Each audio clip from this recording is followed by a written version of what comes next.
গল্পের শুরুতেই আমরা আমাদের ফিমেল লিড ইউজিনকে দেখতে পাই।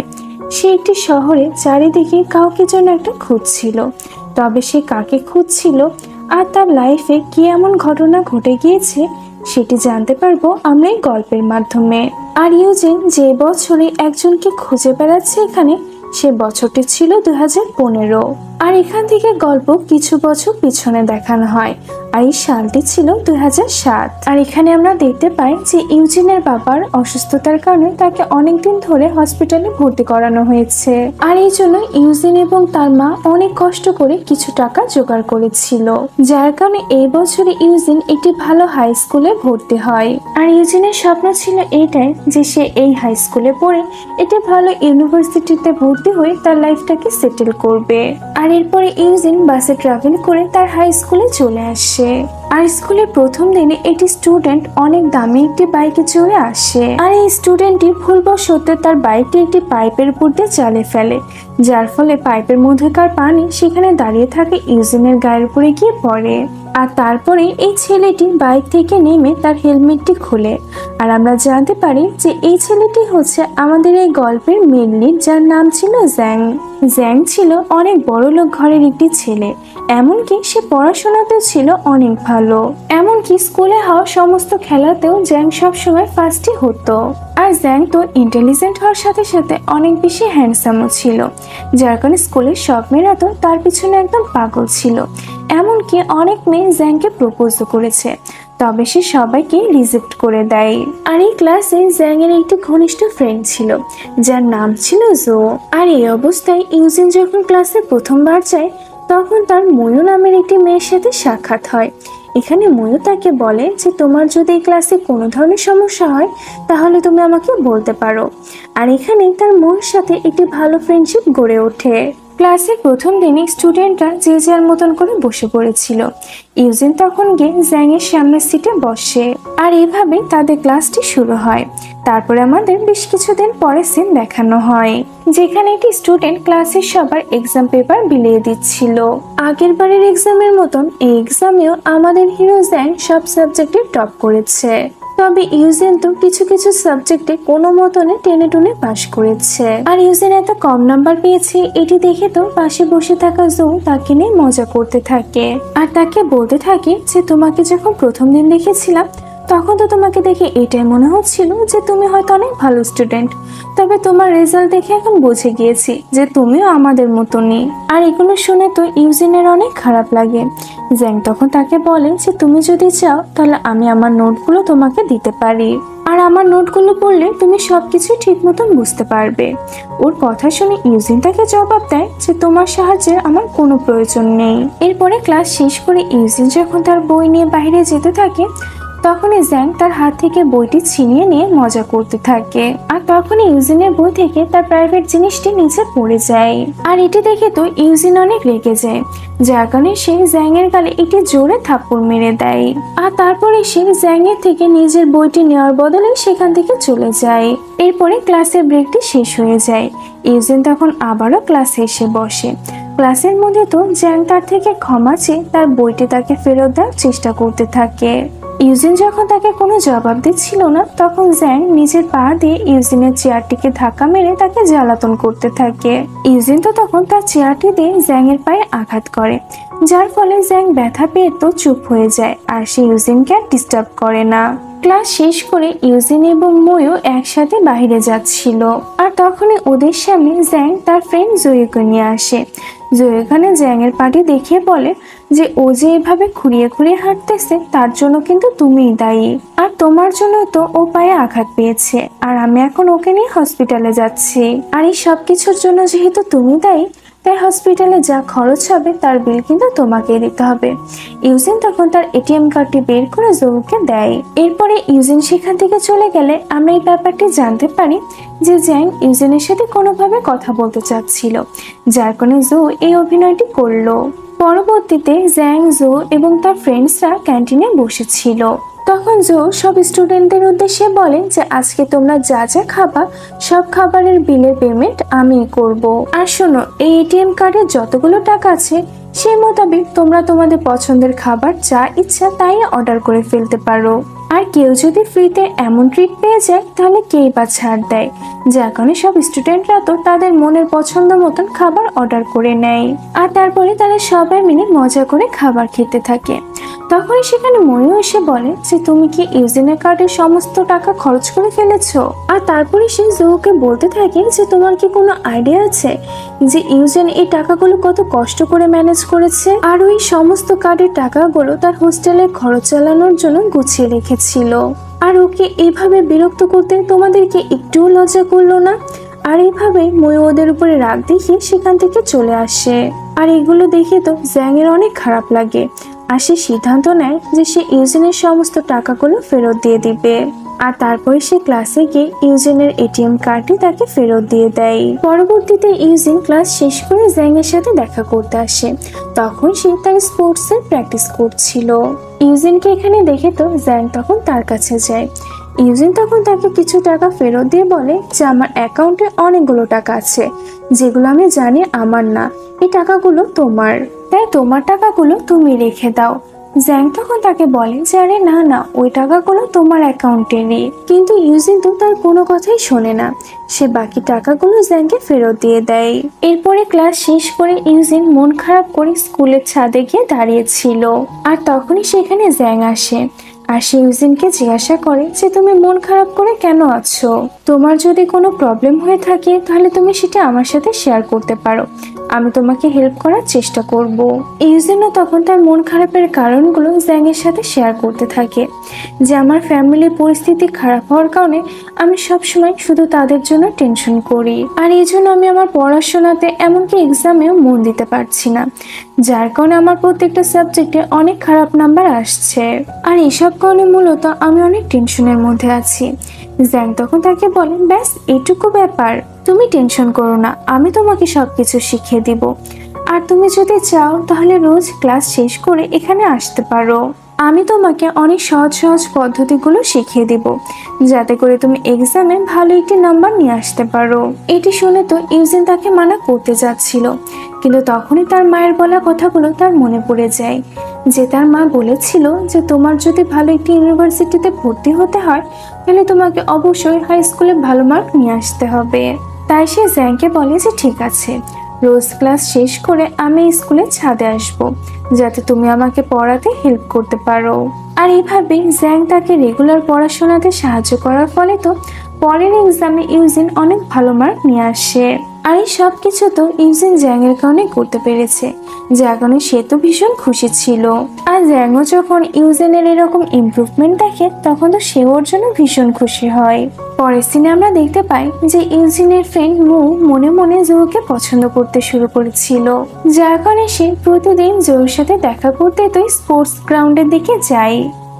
পরের দিন সকালবেলায় জ্যাং ময়ের সাথে দেখা করে তাকে জিজ্ঞাসা করে যে আজকে ইউজিন ক্লাসে কেন আসেনি, ওর কি হয়েছে।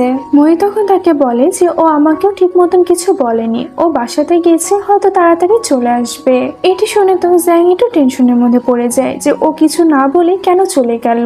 পরের দিনও ইউজিন ক্লাসে আসে না। আর তার পরের দিন ময়ূর ইউজিনের সিটে গিয়ে বসে, যেটি দেখে জ্যাং তাকে জিজ্ঞাসা করে যে তুমি ইউজিনের সিটে এসে কেন বসলে, আর ইউজিন ক্লাসেই বা কবে আসবে। ময়ূর তাকে বলে যে ইউজিন হোস্টেলে ফিরে এসেছে, কিন্তু আজকে ক্লাসে কেন আসলো না সেটা তো আমি জানি না। এটি শুনে তো জ্যাং তাড়াতাড়ি করে ইউজিনের সাথে দেখা করতে যায় আর তাকে গিয়ে জিজ্ঞাসা করে যে তুমি আজকে ক্লাসে কেন আসলে না, আর তুমি এতদিন পর্যন্ত ছুটি বা কেন কাটালে, আচ্ছা আমার জন্য কি তোমার কোনো প্রবলেম হয়েছে। ইউজিন তাকে বলে যে না এমন কিছু না, তুমি আমাকে কিছু সময়ের জন্য একা ছেড়ে দাও আর কোনোদিনও আমার সাথে এভাবে দেখা করতে আসবে না। কিন্তু তখনই জ্যাং ইউজিনের হাতটি ধরে আর সে ইউজিনের হাতে একটি কালো কাপড় আটকানো দেখতে পাই। আর এটি দেখে জ্যাং এই ব্যাপারটা বুঝতে পেরে যায় যে ইউজিনের বাবা মারা গিয়েছে। ইউজিন তখন জ্যাংকে বলে যে তুমি আমার সাথে দেখা করতে আসবে না, এটি বলে সে দৌড়ে বাইরে চলে আসে। জ্যাং তো তখন ইউজিনের পিছনে দৌড়াতে থাকে আর ইউজিন তো তার বাবার কথা মনে করে অনেক কান্না করতে থাকে। আর ইউজিনের এত মন খারাপ দেখে জ্যাংও তখন তাকে যেতে দেয়। এরপরে আমাদের দেখানো হয় যে বেশ কিছুদিন পার হয়ে গিয়েছে আর তাদের হাই স্কুলের পড়াশোনাও এখন শেষ হয়ে গিয়েছে। আর আজকে তাদের ফেয়ারওয়েল পার্টি ছিল। আর এখানে আমরা এই ব্যাপারটা জানতে পারি যে সেই দিনের পর থেকে জ্যাং আজও ইউজিনের সাথে কথা বলেনি। কিন্তু আজ যখন সে পার্টিতে এসে ইউজিনকে দেখে তখন তো সে শুধু তার ব্যাপারেই ভাবতে থাকে। তখন মৌ ইউজিনের কাছে এসে তাকে বলে যে যেদিন থেকে তুমি জ্যাংয়ের সাথে কথা বলা বন্ধ করে দিয়েছো সেদিন থেকে ও কেমন যেন একটু পাল্টে গিয়েছে। আগে যেভাবে জ্যাং সবার সাথে আনন্দ মজা করতো এখন আর তাকে সেভাবে দেখা যায় না। আর এগুলো শুনে তো ইউজিনেরও অনেক খারাপ লাগে। আর ওইদিকে জ্যাং তো সিদ্ধান্ত নিয়ে নেয় যে সে আজকে ইউজিনের সাথে কথা বলবে, তাই সে ইউজিনের কাছে যায়। আর ওইদিকে মৌ যে জৌকে মনে মনে পছন্দ করত সে তো জৌকে নিজের মনে কথাটি বলতে পারছিল না, তবে সে আজকে তার কাছে গিয়ে সাহস করে ডান্স করার জন্য অফার করে। আর তারপরে তারা দুজনে একসাথে ডান্স করতে থাকে। আর ওইদিকে জ্যাং ও ইউজিনকে তার সাথে ডান্স করার জন্য বললে ইউজিন এতে রাজি হয়ে যায়। এরপর ওরা দুজনও ডান্স করতে থাকে, কিন্তু হঠাৎ করে লাইট অফ হয়ে যায়। আর এটি দেখে তো মৌ জোকে কিস করে নেয়। আর ওদিকে জ্যাং ইউজিনকে জড়িয়ে ধরে থাকে। কিন্তু যখনই লাইট চলে আসে তখনই ইউজিন সেখান থেকে বাইরে আসে। জ্যাংও তখন তার পিছন পিছন আসে আর তাকে বলে যে ইউজিন আমি তোমাকে অনেক পছন্দ করি। এটি শোনার পরে তো ইউজিন তাকে কোনো জবাবই দেয় না, ডিরেক্ট তাকে কিস করে নেয়। জ্যাং তো মনে করে যে কিসের মানে হয়তো বা হ্যাঁ, যার কারণে সে স্মাইল করতে থাকে। কিন্তু ইউজিন তো কান্না করতে করতে সেখান থেকে চলে যাচ্ছিল, কারণ সে এটাই সিদ্ধান্ত নিয়েছিল যে আজকের পর থেকে সে জ্যাংয়ের সাথে আর কোনোদিন দেখা করবে না। আর এখান থেকে বেশ কিছুটা সময় পার হয়ে যায়। এরপরে আমাদের 2009 সালের সিন দেখানো হয়। ইউজিন এখন একটি কলেজে অ্যাডমিশন নিয়ে নিয়েছে। আর এখানে তার ফ্রেন্ডশিপ জোয়ান নামের একটি ছেলের সাথে হয়েছে, যে ছিল ইউজিনের সিনিয়র। আর সে অনেক ভালো একটি ছেলে ছিল। আর সে ইউজিনের অনেক বেশি খেয়াল রাখতো, কারণ ইউজিন পড়াশোনার চক্করে খাবার খেতে ভুলে যেত। আর তারা দুজন মিলে একটি জায়গাতে পার্ট টাইম জবও করত। এরপরে আমরা দেখি যে ইউজিন এবং মৌ দাঁড়িয়ে কথা বলছিল। মৌ তখন তাকে বলে যে জোয়ান তোমাকে সব কাজে অনেক হেল্প করে, ও তোমাকে আবার ভালোবেসে ফেলেনি তো। ইউজিন তাকে কিছু বলতে যাচ্ছিল তখনই কেউ একজন তার নাম ধরে ডাকে। ইউজিন যখন দেখতে যায় যে কে তার নাম ধরে ডাকছিল তখনই সে দেখে যে এটি তার কেউ না, জ্যাং ছিল। আর সে জ্যাংকে দেখা মাত্র সেখান থেকে চলে যাচ্ছিল, কিন্তু জ্যাং তো ইউজিনের হাত ধরে তাকে আটকায়। তখনই সেখানে জোয়ান আসে এবং সে নিজেকে ইউজিনের বয়ফ্রেন্ড বলে জ্যাংয়ের সামনে ইন্ট্রোডিউস করে। জ্যাং তখন বলে যে ওয়াও কি কোইন্সিডেন্স, আমিও তো ইউজিনেরই বয়ফ্রেন্ড। ইউজিন তখন ওদের দুজনকে থামায় আর তারপরে ওরা তিনজন মিলে একটি টেম্পলে যায়। আর এখানে তারা তিনজন মিলে সেখানে রাখা একটি বইয়ে তাদের ইচ্ছেগুলো লিখে রাখে। ইউজিন তো দেখতে চাচ্ছিল যে জ্যাং তার কোন ইচ্ছের কথাটি লিখেছে, তবে জ্যাং তো তাকে দেখায় না। এরপরে আমরা দেখি যে এখানে তো জ্যাংয়ের বোনও এসেছিল। জ্যাংয়ের বন্ধু তখন জোয়ানকে বাহানা দিয়ে তার সাথে করে সাইডে নিয়ে যায়, যাতে করে ইউজিন এবং জ্যাং একে অপরের সাথে আলাদাভাবে কিছু কথা বলতে পারে।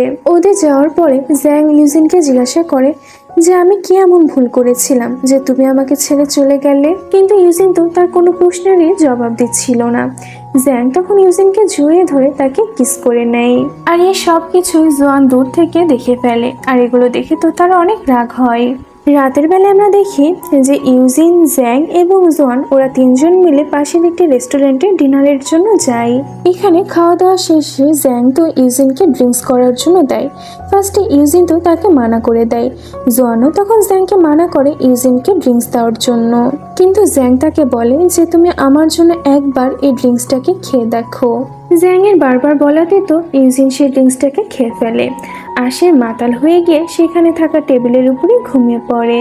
জ্যাংও তখন রেগে গিয়ে সেখানে থাকা একটি ড্রিঙ্কসের বোতল নিয়ে খেতে থাকে। আর সেই সময় নেশাগ্রস্ত অবস্থায় ঘুমিয়ে থাকা ইউজিন শুধুমাত্র জ্যাংয়ের নামই নিতে থাকে। আর এটি শুনে তো জ্যাং অনেক বেশি খুশি হয়ে যায়, কারণ ইউজিন এখন পর্যন্ত জ্যাংকে মনে রেখেছিল। আর সে জ্যাংয়ের নামই তার মাথার মধ্যে রেখে দিয়েছিল, যার কারণে তো সে ঘুমন্ত অবস্থাতে শুধু জ্যাংয়ের নামই বলে যাচ্ছিল। কিন্তু এগুলো দেখে তো জোয়ান অনেক বেশি রেগে যায়। আর এখান থেকে বেরিয়ে তারা তিনজনই একে অপরের বাসাতে চলে যায়। পরের দিন সকালবেলায় ইউজিন লাইব্রেরিতে গিয়ে জোয়ানের সাথে কথা বলার চেষ্টা করতে থাকে, কিন্তু আগের দিন রাতের বেলায় ইউজিন নেশাগ্রস্ত অবস্থায় শুধুমাত্র জ্যাংয়ের নাম নিচ্ছিল। এটি দেখে তো জোয়ান রাগের বশে ইউজিনের সাথে ঠিক মতন কথা বলছিল না। এটি দেখে তো ইউজিনের অনেক খারাপ লাগে, আর সে রেগে গিয়ে জ্যাংয়ের বাসাতে যায়। আর তার উপরে রাগ দেখিয়ে বলতে থাকে যে কালকে আমি মানা করার সত্ত্বেও তুমি আমাকে বারবার ড্রিঙ্কস করার জন্য কেন জোর করছিলে, আর তোমার জন্য জোয়ান আমাকে ভুল বুঝেছে, এই সমস্ত ভুল শুধুমাত্র তোমার। জ্যাং তখন তাকে বলে যে আমি এত সময় ধরে শুধুমাত্র তোমার জন্য অপেক্ষা করে গিয়েছি, এই আশায় যে তুমি একদিন আমাকে এসে বলবে যে তুমিও আমাকে ভালোবাসো, কিন্তু তুমি এখন জোয়ানের খারাপ লেগেছে এটা ভেবে টেনশন করছো। আমি আমাদের ফেয়ারওয়েল পার্টিতে তোমাকে জিজ্ঞাসা করেছিলাম যে তুমি কি আমাকে ভালোবাসো, কিন্তু তুমি আমাকে হ্যাঁ বলার মতন করে কিস করেছিলে, আর সেই দিনের পর থেকে তুমি আমাকে পুরো অ্যাভয়েড করে দিয়েছিলে, আর এতে তো আমার কোনো দোষ ছিল না। আর এভাবে জ্যাং একটু রাগ দেখিয়ে ইউজিনের সাথে কথা বলছিল। ইউজিন তখন তাকে বলে যে আমি এরপর থেকে আর তোমার সাথে দেখা করতে আসবো না, আর এটা বলে ইউজিন সেখান থেকে চলে যায়। আর এরপরে আমাদের 2 বছর পরের সিন দেখানো হয়, মানে 2011 সালের সিন, যেখানে আমরা দেখি যে ইউজিনের ফ্রেন্ড একটি হসপিটালে নার্স হিসাবে জব করছিল, আর সেখানে একজন পেশেন্ট অ্যাডমিট হয়, যেটি আর কেউই না বরং জো ছিল। জো এবং মো হাই স্কুল লাইফে একে অপরকে ভালোবাসতো, কিন্তু তারা দুজনে আলাদা হয়ে গিয়েছিল, আর এত বছর পরে তাদের দুজনের আবারও দেখা হয়। আর এখানে তো তারা দুজনে আবারও একে অপরের কাছাকাছি আসতে থাকে। অন্যদিকে আমাদের ইউজিনকে দেখানো হয়, সে তো গ্রামে তার মায়ের সাথে দেখা করতে এসেছিল। এখানে তার মাকে সাহায্য করার মতন কেউই ছিল না, কিন্তু তার ভাই তার অনেক ভালোভাবে খেয়াল রাখতো। আর অনেক বছর পরে তাদের 3 জনকে একে অপরের সাথে অনেক হাসি খুশি ভাবে দেখা যায়। ইউজিন তো তার মায়ের সাথে বাইরে কথা বলতে বলতে যাচ্ছিল, কিন্তু তখনই সে সেখানে জ্যাংকে দেখতে পায়। আর জ্যাংকে দেখে ইউজিন ভাবতে থাকে যে ও এত বছর পরে আমার গ্রামে কি করতে এসেছে। পরবর্তীতে জ্যাং তাকে বলে যে তুমি যেমনটা ভাবছো তেমনটা না, আমার মার এই গ্রামে একটি ইলেকট্রিক্যাল ফ্যাক্টরি আছে, আর এখানে আমি সে কাজের জন্য এসেছি। আর এইভাবে তারা দুজনে একে অপরের সাথে কথা বলা শুরু করে। আর আজকে রাতে তো জ্যাং ইউজিনের সাথে তার বাসাতে থেকে যায়, আর ইউজিনের বাসাতে বসে তো ওরা দুজনে অনেক ভালো কথাবার্তা বলা শুরু করে। জ্যাং এখানে তাকে জিজ্ঞাসা করে যে তোমার লাইফ কেমন চলছে, আর ইউজিনের বাসার মধ্যে থাকা কিছু খেলনাপাতি দেখে জ্যাং তাদেরকে জিজ্ঞাসা করে যে আপনারা কি এই ধরনের বিজনেস করেন, এই বিজনেসে তো অনেক বেশি প্রফিট। আর এরকম নানা ধরনের প্রশ্ন সে ইউজিনকে করতে থাকে। ইউজিন তখন তাকে বলে যে একটি খেলনা পুরোপুরি কমপ্লিট হবার পরে আমরা অল্প কিছু প্রফিটই পাই। জ্যাং বলে যে কি অল্প কিছু প্রফিট, তাহলে তো তুমি এই ব্যাপারটা আমার উপরে ছেড়ে দাও, আর এখন তুমি এই কাজ বন্ধ করে আমার সাথে আজকে গল্প করো, কারণ অনেক বছর পরে তোমার সাথে আমার আবারও দেখা হয়েছে। এসব কথা শোনার পরে ইউজিন তাকে বলে যে এই খেলনাগুলো বিক্রি করে আমরা যে প্রফিটটা পাই সেটি আমাদের ফ্যামিলি চালানোর জন্য ঠিক আছে, আর এইসব ব্যাপার তোমার মাথার মধ্যে ঢুকবে না। এটি বলে ইউজিন সেখান থেকে চলে যায়। কিন্তু জ্যাং তো রাতভর ঘুমানো বাদ দিয়ে আস্তে আস্তে ওই খেলনাগুলোকে বানাতে থাকে। জ্যাং যে জীবনে এরকম ধরনের কোনো কাজ করেছিল না, সে শুধু ইউজিনের জন্য এই কাজগুলো করতে থাকে। পরের দিন সকালবেলায় জ্যাং তো অনেক ক্লান্ত হয়ে একটি জায়গাতে ঘুমিয়ে পড়ে। তখন ইউজিন তাকে এসে জিজ্ঞাসা করে যে তুমি এখানে কেন ঘুমাচ্ছ, কালকে রাতে কি তোমার ঠিক মতন ঘুম হয়নি? জ্যাং তখন তাকে একটি খেলনা দেখিয়ে বলে যে এই খেলনাটি আমি তোমার জন্য বানিয়েছি। এই খেলনাটি দেখে তো ইউজিন হাসতে থাকে, আর তাকে বলে যে মানলাম এই খেলনাটি তুমি রাতভর জেগে আমার জন্য বানিয়েছো, তবে এই খরগোশ খেলনাটির কান তুমি ঠিক মতন বানাওনি। আর এই কথাটি নিয়ে তো তারা দুজনে হাসতে থাকে। তখন ইউজিন জ্যাং এর হাতে খেয়াল করে যে রক্ত বের হচ্ছে, রাতভর কাজ করার কারণে হয়তো বা তার হাতে আঘাত লেগেছিল। আর এগুলো দেখে ইউজিন মনে মনে ভাবতে থাকে যে জ্যাং তো অনেক কোটিপতি, তবে ও এই কাজগুলো এই কারণেই করছে কারণ আমাকে পছন্দ করে। আর ইউজিনের তো এটাই মনে হতে থাকে যে সত্যি হয়তো জ্যাং তাকে অনেক ভালোবাসে। তখনই জ্যাং তাকে বলে ওঠে যে তুমি বেজিং এ কোনো জব কেন করছো না, তুমি ওখানে অ্যাপ্লাই করে দাও, তুমি যদি বেজিং এ চলে আসো তাহলে আমরা দুজনে একসাথে থাকতে পারবো, প্লিজ তুমি আমার জন্য বেজিং এ চলে আসো। ইউজিনও তখন তার কথাতে হ্যাঁ বলে দেয়। আর পরের সিনে আমরা দেখতে পাই যে ইউজিন জ্যাং এর কথা শুনে বেজিং এর সমস্ত জবে অ্যাপ্লাই করা শুরু করে দেয়, এমনকি সে অনেকগুলো জবের এক্সামও দেয়, তবে সে প্রথম চেষ্টাতে সফল হতে পারে না। তখন ইউজিনের সাথে এক্সামে ট্রাই করা তার একটি ফ্রেন্ড তাকে বলে যে তুমি শুধু বেজিং এ কেন ট্রাই করছো, তুমি তো পাশের শহর সেনগাঁও ট্রাই করতে পারো, কারণ সেখানেও অনেকগুলো জবের অফার রয়েছে। ইউজিন তো ওর কথা শুনে সেনগাঁও অনেক জবের জন্য অ্যাপ্লাই করে দেয়, আর সেখানে সে একটি জবও পেয়ে যায়। আর সে এই ব্যাপারে জ্যাংকে খবর দেওয়ার জন্য তাকে ফোন দিয়ে তার সাথে কথা বলতে থাকে। আর সে জ্যাংকে বলে যে আমি বেজিং এ কোনো জব পাইনি, তবে আমি সেনগাঁয়ে একটি জব পেয়ে গিয়েছি। এটি শুনে জ্যাং তাকে রাগ দেখিয়ে বলে যে তুমি কোনোদিনই আমার কথা শুনো না, আমি এই আশায় ছিলাম যে তুমি হয়তো বেজিং এ চলে আসবে। জ্যাং এর এত কথা শুনে তো ইউজিন তাকে বোঝানোর জন্য ট্রেনে করে বেজিং এর দিকে যেতে থাকে। কিছুক্ষণ পরে তার কাছে জ্যাং এর ফোন আসে, আর সে ইউজিনকে বলে যে তুমি কোথায় আছো, তখন আমি ফোনে তোমার উপর অনেক রাগ দেখিয়ে ফেলেছিলাম, তাই তোমার সাথে সামনাসামনি কথা বলার জন্য আমি ট্রেনে করে আসছি। ইউজিন তখন তাকে বলে যে আমিও তো ট্রেনে করে তোমার সাথে দেখা করতে যাচ্ছিলাম, তাহলে চলো আমরা দুজনে কমন একটি জায়গাতে নেমে একে অপরের সাথে দেখা করি। আর এভাবে তারা দুজনে ফোনে অনেকক্ষণ কথা বলার পরে একটি নির্দিষ্ট স্থানে নেমে একে অপরের সাথে দেখা করে। আর এই সময় তো তারা দুজনে একে অপরকে জড়িয়ে ধরে, আর একে অপরের সাথে দেখা করে তো তারা দুজনে অনেক বেশি খুশি ছিল। এরপরে আবারও বেশ কিছুদিন পরে সিন দেখানো হয়, যেখানে ইউজিনের ফ্রেন্ড মো তার সাথে দেখা করে কথাবার্তা বলছিল। এখানে মো তাকে বলে যে আমি এবং জো অনেক বছর ধরে একে অপরকে ভালোবেসে আসছি, তবে জো এখন অন্য একটি মেয়ের সাথে বিয়ে করতে চলেছে, আর আমি ওর জীবনে একটি প্রবলেম হয়ে এখন আর থাকতে চাই না, তা আমি অ্যাব্রোডে চলে যাওয়ার সিদ্ধান্ত নিয়েছি। আর তোমার সাথে দেখা করে এই সব কথাগুলো শেয়ার করার জন্যই আমি এখানে এসেছিলাম। আর তারপরে মো অ্যাব্রোডে চলে যায়। এরপরে আমরা দেখি যে জ্যাং এর বোন ইউ এর এঙ্গেজমেন্ট পার্টি ছিল, যেখানে সে ইউজিনকে তার সাথে করে নিয়ে আসে। আর ইউ যে ছেলেটির সাথে এঙ্গেজমেন্ট করতে চলেছে সে ছেলেটি আর কেউ না, বরং ইউজিনের সিনিয়র জোয়ান ছিল। আর এখানে ইউজিনের সাথে জোয়ানের অনেক বছর পরে দেখা হয়, যার কারণে তারা দুইজনে সাইডে গিয়ে একে অপরের সাথে কথা বলতে থাকে। এখানে জোয়ান বলতে থাকে যে আমি লাইফে সেটেল হওয়ার জন্য এই ডিসিশন নিয়েছি, আর আমি ইউকে পছন্দও করি, আর আমি আমার লাইফে একটি পজিশনে যেতে চাই, যার কারণে আমি ইউকে সাথে সাথে হ্যাঁ বলে দিয়েছি। এইগুলো শুনে ইউজিন মনে মনে ভাবতে থাকে যে যদি আমি জ্যাংকে বলে দিই যে আমি ওকে পছন্দ করি, তাহলে ও আমার ব্যাপারে খারাপ কিছু ভাববে না তো। আর অন্যদিকে জ্যাংও তার বোন ইউ এর সাথে আলাদাভাবে কথা বলছিল, আর সে তাকে জিজ্ঞাসা করে যে তুমি জোয়ানকে ভালোভাবে চিনো তো, আর তুমি আমাদের ফ্যামিলির কাউকে ঠিক মতো না জানিয়ে এত তাড়াতাড়ি এঙ্গেজমেন্টই বা কেন করছো? যদি জন তোমার টাকার লোভে তোমার সাথে বিয়ে করতে হ্যাঁ বলে, তাহলে তুমি কি করবে? ইউ তখন তাকে বলে যে আমি জানি জন এমন ছেলে না, তবে তুমি কি জোর গলায় বলতে পারো যে যেই মেয়েটিকে তুমি ভালোবাসো সেই মেয়েটিও তোমার টাকার জন্য তোমাকে ভালোবাসছে না? এইটি শুনে জ্যাং তাকে জবাব দেয় যে ইউজিন ওরকম টাইপের মেয়ে না, ও আমাকে ভালোবাসে না আমার টাকাকে। এরপরে এঙ্গেজমেন্ট শেষ হলে জ্যাং এবং ইউজিন একে অপরের সাথে বাইরে আসে। ইউজিন এখানে জ্যাংকে বলে যে আমি জানি না তোমাকে ভালোবাসা আমার জন্য ভালো নাকি খারাপ, তবে তুমি আমাকে ছেড়ে কোনোদিন যেও না, সারা জীবন এভাবে আমার সাথে থেকো। জ্যাং তখন তাকে বলে যে তুমি এসব কথা ভেবে কখনোই টেনশন করো না, আমি সারা জীবন শুধু তোমার সাথে থাকবো। আর সেই সময় তো বৃষ্টি হচ্ছিল, আর এখানে তারা দুজনে একে অপরের সাথে অনেক সুন্দর টাইম পার করে। এরপরে আমাদের 2 বছর পরের সিন দেখানো হয়, মানে 2013 সাল, যেখানে ইউজিন তার অফিসে কাজ করছিল।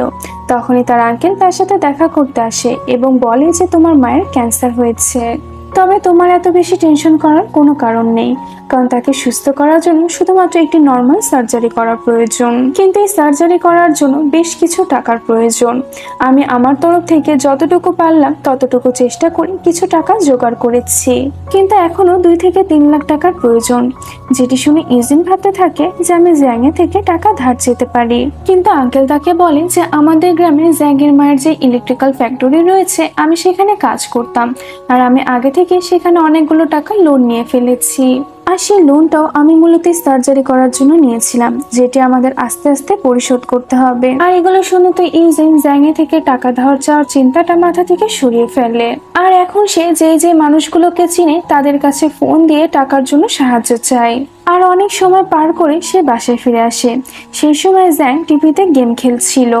জ্যাং তখন তাকে জিজ্ঞাসা করে যে তোমার মন কেন খারাপ, আজকের দিনটা কি তোমার ভালো কাটেনি? কিন্তু ইউজিন তো তাকে কোনো কথারই জবাব দিচ্ছিল না। জ্যাং তখন তার কাছে গিয়ে বলে যে তুমি আমার থেকে কি কোনো কথা লুকাচ্ছ?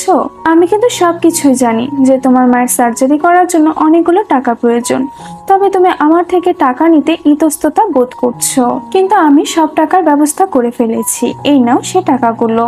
ইউজিন তখন তাকে বলে যে না, তোমার টাকার এখন প্রয়োজন নেই, কারণ আমি টাকার ব্যবস্থা করে ফেলেছি। জ্যাং তখন তাকে বলে যে তুমি এতগুলো টাকার ব্যবস্থা কোথা থেকে করলে? ইউজিন তখন তাকে বলে যে আমার পুরাতন ফ্রেন্ড জোয়ান আমাকে সাহায্য করেছে। এগুলো শুনে জ্যাং তাকে বলে যে তুমি এগুলো কেন করছো? তুমি কি আমাকে তৃতীয় কোনো ব্যক্তি মনে করছো? শোনো, জোয়ানের থেকে তুমি যে টাকাগুলো নিয়েছো আমি সেগুলোকে ফেরত দিতে যাচ্ছি। এটি বলে সে সেখান থেকে চলে যায়। এরপরে জ্যাং জোয়ানের সাথে দেখা করে আর তার মুখের উপরে টাকাগুলো ছুঁড়ে দিয়ে বলে যে এরপর থেকে তুমি আর কোনোদিন ইউজিনের সাথে দেখা করবে না। এখন থেকে ইউজিন যত সমস্যায় পড়বে সব সমস্যাগুলো আমি সলভ করব, আর তুমি সবসময় নিজের কাজ নিয়ে ব্যস্ত থাকবে, কোনোদিন ইউজিনের আশেপাশেও আর আসবে না। এগুলো বলে সে জোয়ানকে রাগ দেখে সেখান থেকে চলে আসে। কিছুক্ষণ পরে জ্যাং বাসাতে ফিরে আসে। তখন ইউজিন তাকে বলে যে আমার আঙ্কেল তোমার মায়ের ফ্যাক্টরি থেকে অনেকগুলো টাকা লোন নিয়েছে, আর আমারও এখন তোমার থেকে নেওয়া এতগুলো টাকা পরিশোধ করতে হবে, তবে আমি আস্তে আস্তে সব টাকায় পরিশোধ করে দিব। আর তারপরে ইউজিন তার কাছে থাকা কিছু টাকা যখন জ্যাংকে ফেরত দেয়, তখন তো জ্যাংয়ের মাথায় একদম রাগ উঠে যায়। আর জ্যাং তো সেই চেকগুলো ছেড়ে ফেলে দেয়। আর সে ইউজিনকে বলে যে তুমি এভাবে আমাকে বিরক্ত কেন করছো? তুমি কেন আমাকে বুঝো না সেটাই তো আমি বুঝতে পারি না। তোমার কোনো টাকা কোনো কিছু আমাকে ফেরত দেওয়ার কোনো প্রয়োজন নেই। আমি তোমাকে অনেক ভালোবাসি আর আমি তোমার জন্যই তো এই সমস্ত কিছু করছি, কিন্তু তুমি তো নিজের আপন না ভেবে আমাকে পরের মতন করে ট্রিট করছো। এত বছর পরেও তুমি আমাকে একদমই বুঝতে পারোনি, তবে একদিন তুমি ঠিকই আমাকে বুঝবে, আর সেদিনই আমরা দুজনে একসাথে থাকবো। এটি বলে জ্যাং ওর উপরে রাগ দেখে সেখান থেকে চলে যায়। পরের সিনে আমরা দেখতে পাই যে বেজিং এর একটি বড় অফিসে জ্যাং তার বাবার সাহায্যে একটি জব পেয়ে যায়। আর জ্যাং যখন বেজিং এ যাওয়ার জন্য ফ্লাইটে গিয়ে বসে, তখন সে তার ফোনটি বারবার চেক করতে থাকে। আসলে ও এটাই চাচ্ছিল যাতে ইউজিন তাকে মেসেজ দিয়ে বলে যে তুমি ফিরে আসো, আমি তোমাকে ছাড়া থাকতে পারবো না। কিন্তু ওর কাছে তো ইউজিনের তরফ থেকে কোনো কল বা মেসেজ আসে না। আর এগুলো দেখে জ্যাং এটাই ভাবতে থাকে যে আমি যদি ইউজিনের লাইফে না থাকি তাহলে হয়তো ভালো থাকবে। আর এগুলো ভাবে সে বেজিং এ চলে যায়। আর এভাবে আরো 2টা বছর পার হয়ে যায়। এবার আমাদের 2015 সালে সিন দেখানো হয়, যেখানে আমরা দেখি যে ইউজিন যেখানে যাক না কেন তার সবসময় শুধু জ্যাং এর কথাই মনে পড়ে। আর কিছুদিন পরে ইউজিন সেই টেম্পলে যায় যেখানে সে জোয়ান এবং জিং মিলে গিয়েছিল। আর তখন ইউজিনের মনে পড়ে যে এখানে থাকা একটি বইয়ের মধ্যে জিং নিজের ইচ্ছেগুলো লিখে রেখেছিল। ইউজিন তো তখন সেই বইটি খুঁজতে থাকে, আর অনেক খোঁজার পরে জ্যাং এর লেখা সেই বইটি সে পেয়ে যায়, যেখানে জ্যাং শুধুমাত্র ইউজিনের নাম লিখেছিল। মানে আজ থেকে 5 বছর আগেও জ্যাং শুধুমাত্র ইউজিনকে ভালোবাসতো। কিন্তু ইউজিন তো প্রথম থেকে জ্যাংকে শুধু ভুল বুঝে এসেছে।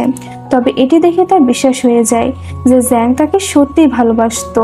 আর এটি দেখার পরে তো ইউজিন বেজিং এ চলে যায় এবং সেখানের বড় বড় শহরের জ্যাং যেই অফিসে কাজ করে সে অফিসটিকে সে খুঁজে বের করতে থাকে। আর তারপরে সে এক জায়গাতে জ্যাংকে দেখে ফেলে, আর জ্যাং এখনো একাই ছিল। আর জ্যাং তো এখন পর্যন্ত শুধুমাত্র ইউজিনের কথা সারাক্ষণ মনে করে অন্যমনস্ক হয়ে থাকতো। আর এখানে ফাইনালি ইউজিন এবং জ্যাং এর আবারও দেখা হয়ে যায়। এখানে ইউজিন তো জ্যাংকে বলে যে আমি শুধুমাত্র তোমাকে ভালোবাসি, আর আমি কোনোদিন তোমাকে ছেড়ে কোথাও যাব না।